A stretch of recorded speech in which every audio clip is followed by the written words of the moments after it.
Today's video is about subpar opening and the grind that comes after that.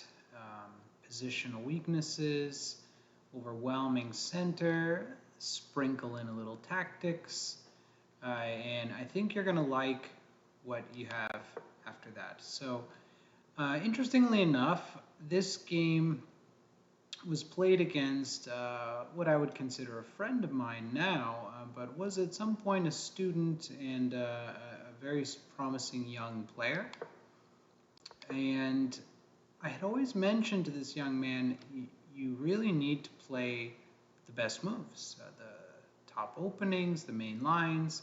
But he had a real penchant for playing dramatic, exciting gambits, extremely talented. But I think as soon as we got to more mainstream openings, he gained 200-300 points. So, but there it was. We got paired together, and we started in this traditional way. And lo and behold, E5. Not at all a main move, this so-called Budapest.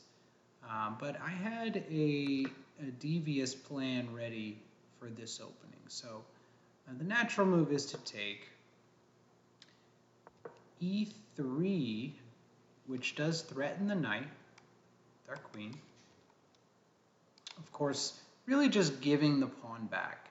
I find that a lot of gambits, this is not for every gambit, but a lot of them, a good remedy is just to take the pawn and then give it back in a favorable way. So we're not even trying to keep this extra pawn.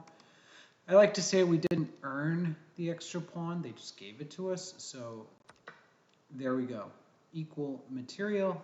But the next move I think is going to surprise everyone. And I had seen this in my preparation for the game as a good answer to this opening. So yes, I prepared for this opening as, like I said, I had some familiarity with my opponent already. Knight h3. Knight h3, a bizarre move. Let's just keep playing through the game and we'll see where this goes. Bishop to b4, bishop to d2, bishop takes, then queen takes. Now, when queen takes, that clearly indicates something about this knight. Why didn't we take with the knight? Well, there was no real issue directly, but what we're essentially saying is this knight really wants to go this route and potentially landing on d5. Let's examine d5 and this knight also can connect to d5. So let's just keep that in mind, that both knights have the square d5 available, and remember there's no more e-pawn to kick us out of there. d6 and knight f4. Why not develop our bishop or knight, the natural moves? Well, we really do not want to see bishop takes knight. This would be a disaster. Notice bishop takes knight is absolutely close to losing. If we capture back, it is absolutely losing. Forking the king and queen. So knight f4, it's not really recommended to move the same piece twice in an opening, but in this case we really have to do it. So knight f4 it is. Knight c6, bishop e2, we need to castle. You don't want to move to d3 as the knight can take you. And bishop to g4, I believe this is the first move that I had actually not known or seen before the game. And I had to decide on the move f3, which looked attractive. We kicked the bishop out of there, but I wasn't certain as it is a potentially weakening move. f3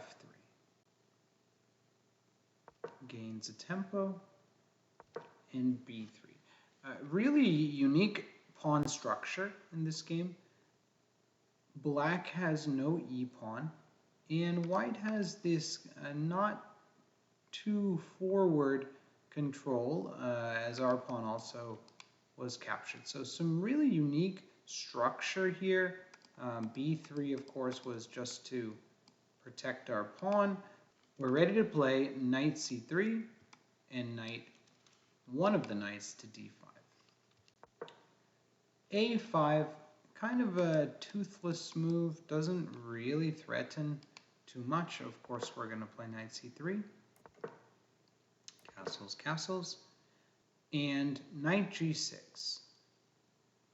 Offering a trade, but I would rather have stayed the course and just played our knight to d5. This was really the plan when starting all of this with the knight h3, was to get the knights connected on d5, well-placed central knights controlling a lot of key squares. You can tell it bothered my opponent when he retreated to e7, and here I started to take some forward steps with these pawns.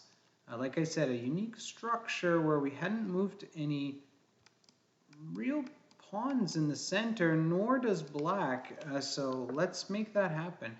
The classic chess knowledge or concept that you need to control the center with pawns. Thank you, Steinitz. And I was happy to do just that. The next move, c6. Absolutely critical to understanding this game and this concept. c6. Very natural reaction to the stubborn knights on d5 and c3. We want them out of here. So the last moves we saw knight e7 and c6. He wants these knights out of here, no question. But this pawn move really let go of d6. And that is a long-term weakness. For a strong chess player, there are alarms going off saying, this pawn is a weakness, target this pawn, focus on this pawn, and you will eventually win the pawn. Backwards pawn on an open file, the d file. Knight takes knight, and knight takes e7 again. Notice that queen e7 runs right into pawn f5, winning material. So this was a forcing move. Knight takes, and e4. Why not the natural rook d1? We develop our last piece. We threaten this weak pawn. This is the key weakness here, folks. d6, key weakness in the position here. Focus on this pawn. But e4. Well, if we had played rook d1, d5. He can get that pawn moving, supported by many pieces. The game roughly equal, but after e4, actually we prevent that pawn from going anywhere. You're not taking a step forward here, d-pawn, and we're going to make sure of it. So restricting our opponent's plan, and on the next move or two, when we get the opportunity, we're going to play rook d1. f5, committal decision, doesn't threaten much. Our knight has that pawn guarded. Rook a d1, as we expected. Queen b6 check. Queen d4. This was also a move I think a lot of people might just quickly play king h1. It's the natural reaction. And then when their opponent guards with the rook, we don't have the next move ready. So queen d4 I thought was really essentially forcing a trade, and black would be really in a tough position after that. That's the grind that I started with in the intro.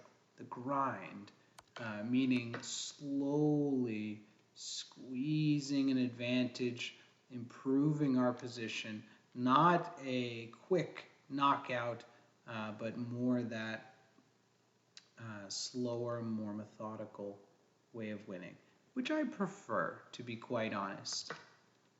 Captures on e4, and here a really interesting moment where we have at least 3 good options of moves, or tempting options, I should say. We have knight takes pawn, we have rook takes pawn, and we have rook takes this pawn.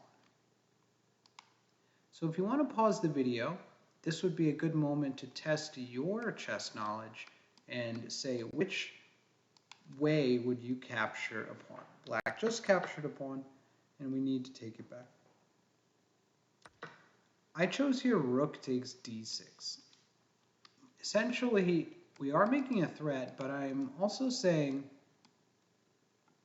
when I capture this back in a moment, then we're going to be actually pawn ahead. So to put it in other words, out of the pawns that we could capture, I captured the more safe pawn, and this one is left more vulnerable still. Bishop f5, and then g4. A really nice move. Our king is in no danger after this move, and again, the bishop is chased. Knight c8 threatens the rook, no big deal. Rook d4. That pawn on e4 is doomed, and actually here is where our positional advantage becomes realized, or material advantage. f5, why not?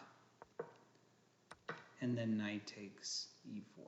So here on move 25, we have a great position with white. We have an extra pawn. Love it. We have the well-placed pieces, the rook owning the central files. We have this knight centralized. In comparison to the horrible black pieces, what are they doing? Knight on the back rank, rooks, bishop has not a safe square hardly to go. Here we go. a4, no thanks, b4.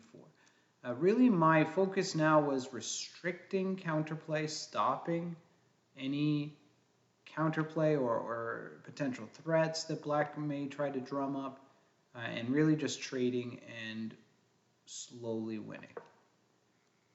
Here again, happy to trade pieces. Rook a4, a little threatening, but I thought this was a nice answer to all of this was c5. That guards the pawn, but also introduces a sneaky threat, which is bishop c4. Maybe rook d8 first if it were my turn now. Rook d8, rook f8 blocks, and then bishop c4. Checkmate. Can you believe we threatened checkmate with a pawn move? Here, c5. Black just retreats and check,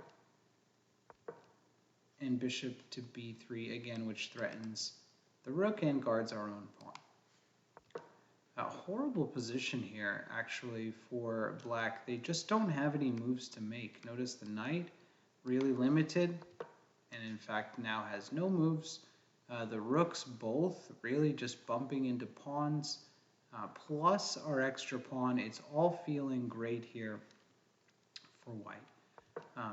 b5, I know en passant is tempting, but I just traded rooks, maintaining all the advantages that we just spoke of. Rook d1, and rook back to d7. The second rook d7 in 4 moves. We played rook d7, take, and then rook d7 again. Getting those rooks to the 7th rank is a very important chess concept that you should strive for. Get to an open file, and then get to the 7th rank. That's like an invasion. You're taking over key squares in your opponent's camp, threatening any pawns that haven't moved, potentially, or making threats on the king. I don't think we have enough pieces to really threaten their king, but it is locked away in the corner, and we're happy about that. Rook e8, and we really just put the clamps on any potential counterplay with bishop e6. Beautiful chain here. The rook can't do much, the knight can't do much. Again, our extra pawn, we are happy, but this still will take a lot of moves, but the result is never in doubt. Knight e7, which immediately just blunders. If you want to pause here, we have really a one-move tactic that wins material, and that is just bishop to f7. The rook is under attack. The knight is needing defense, and you cannot sustain both. So here black resigned. An interesting game, but I think really the key moments were the opening moves, being ready for surprises in the opening, but I really like to focus on the move c6. After c6 was played, the d6 pawn really became the target. Remember that pawn moves create weaknesses, and pawn moves really let go of squares. So that d6 pawn was let go of after the move, and we slowly surrounded it and won it on the 21st move. So 6 moves later, the pawn was gone. I like the positional squeezing, grinding style of chess. Seems a bit more under control. And I feel like as we get older, the older players tend to prefer a more controlled aggression rather than all-out battle. And of course, some games will get like that, but this would be an example of more slow squeezing type of positional chess. Hardly a tactic in the whole game.